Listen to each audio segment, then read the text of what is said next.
جمعية مجددون الأردن وهيئة شباب الوسطية تقدمان سلسلة المجددون قصص نجاح، محاضرة شهرية جماهيرية حول شخصية كان لها عظيم الأثر في التاريخ.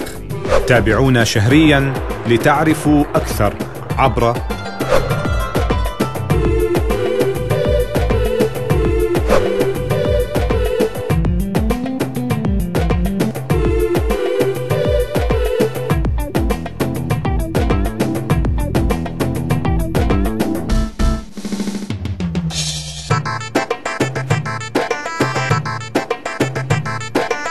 أهمية متابعة قصص النجاح في سلسلة مجددون أنك حينما ترى ناجحا أمامك، حينما ترى متفوقا أمامك وقد مر بمصاعب لها أول ولا آخر لها ونجح، تأتيك الهمة، تأتيك العزيمة. لماذا عمر بن عبد العزيز؟ ببساطة لأن الله قد أكرمنا على يديه بأن أرجع هيبة وروعة الإسلام إلى مكانته. يكفيه شرفا أنه من نسل تلك المؤمنة وهي جارية، تلك رضي الله عنها صاحبة عبارة إن كان عمر لا يرانا فرب عمر يرانا، أقصد قصة بائعة الحليب. هذه جدة عمر بن عبد العزيز. لماذا أحبه؟ أحبه لعدله، ولأنه أيضا من نسل العادل عمر بن الخطاب رضي الله عنه الذي لم تكن تأخذه في الله لومة لائم.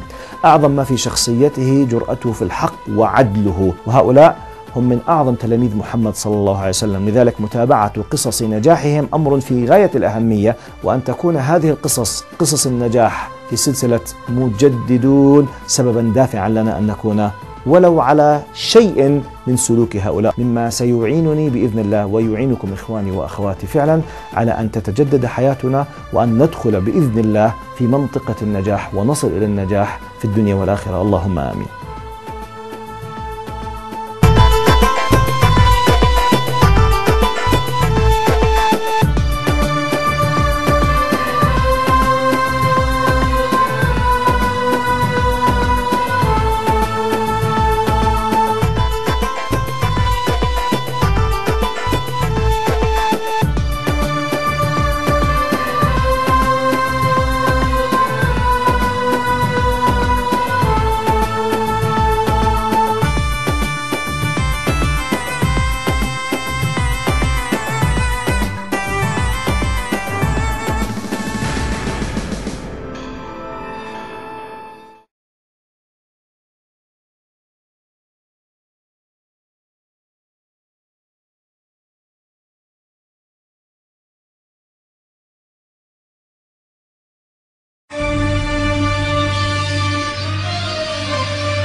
I'm giving each group of you a different era of history to research. And the question is, what impact did your era have on the modern world?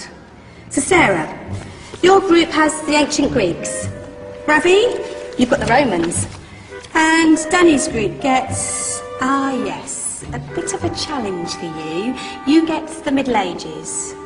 Some even call it the Dark Ages. Boring. See how you get on. Yes, miss. So, Serene, yes, you get the Renaissance.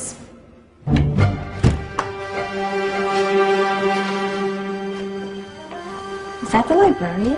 I guess so. How are the Dark Ages going to have anything to do with us? Excuse me. Sorry to bother you. What do you want? We need to find out what impact the Dark Ages had on the modern world. Never was a period of history so poorly named. Don't touch. It's priceless.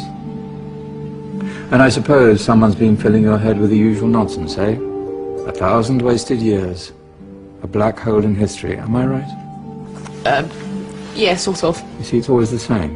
You assume it was all mud, disease, death and destruction, with marauding mobs of barbarians ripping down the good of former civilizations, burning and plundering as they went, nothing of any worth invented either, eh? Oh, no, no, no, no, no, no. Go on, Beofrey. Sorry to bother you. Come on, it's probably not worth it.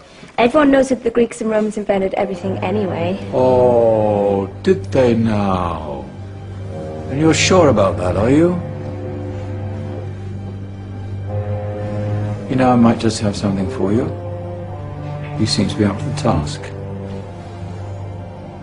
I suppose I could... Follow me. I've got just the book for you.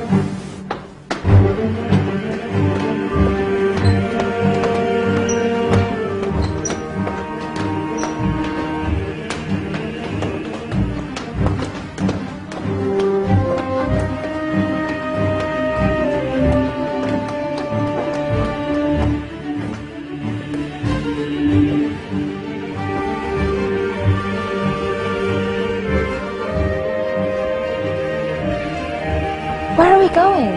Who knows? Ask him. Excuse me, where are we going? From darkness into light, my young friend. From ocean onto land, there are things you should know. Oh, yes, indeed. Yes, indeed.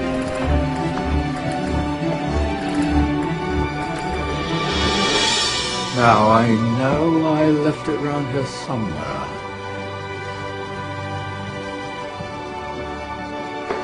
Ah!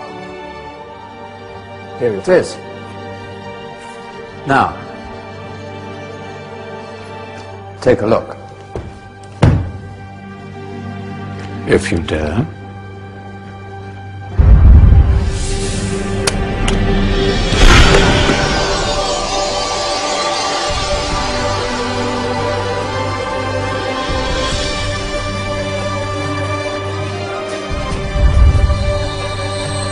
What's going on? Welcome to the Dark Ages, or as it should be known, the Golden Ages. Who are you? I am Al-Jazari, engineer and ingenious inventor.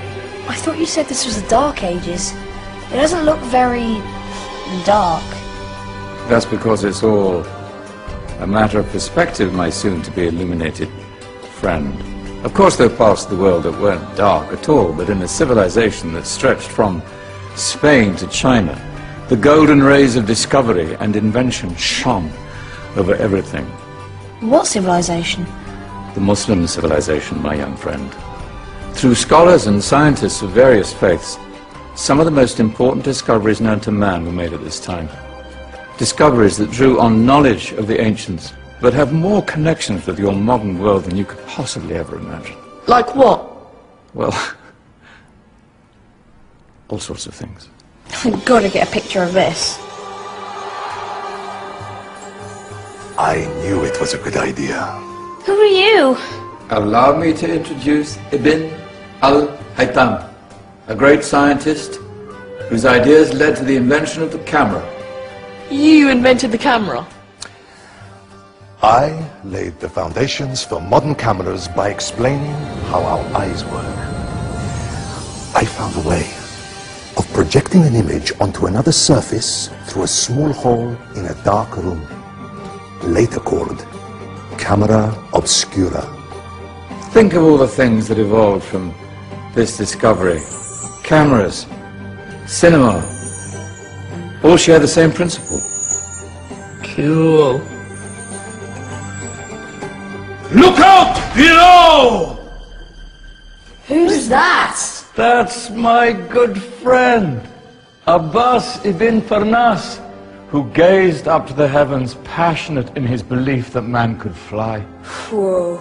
Indeed, he dared to dream about flying 1,000 years before the Wright brothers. Do you know you all take your jet-setting holidays for granted, so it only seems fair to remember Abbas ibn Farnas. Stand by. I'm ready for takeoff.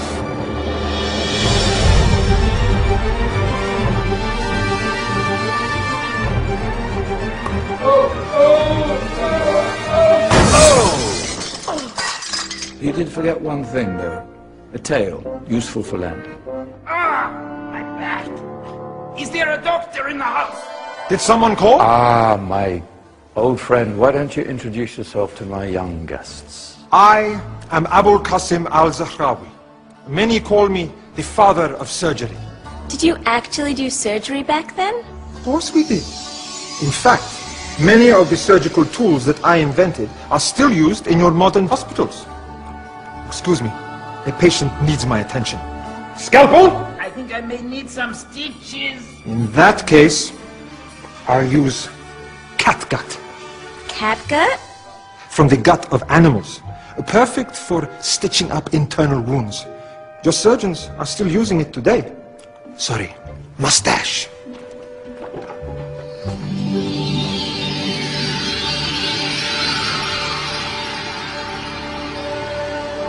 Who's she? That's Mariam al-Astrolabi, one of the many brilliant women of her time. She made sophisticated astrolabes. Astro what? Astrolabes. They show the sky and the stars on a small flat plate you can hold in your hand. Think of them as ancient calculating or timekeeping devices. Today you have your watch, your compass, satellite navigation, helping people and explorers travel the world. Science at its brilliant burst. And all these things were developed during the Golden Ages. And that's just the tip of the iceberg. There were thousands of other inventions covering all areas of life, and in the years that followed, their influence spread across the whole of medieval Europe. So you see, it wasn't so dark after all. What about you? Me? What did you invent?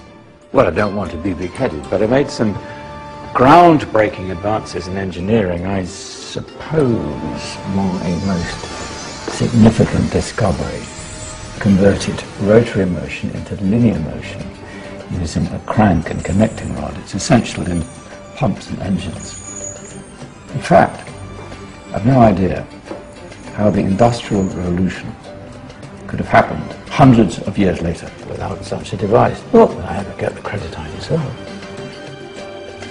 But my crowning glory was my amazing time-telling machine, my legendary elephant clock.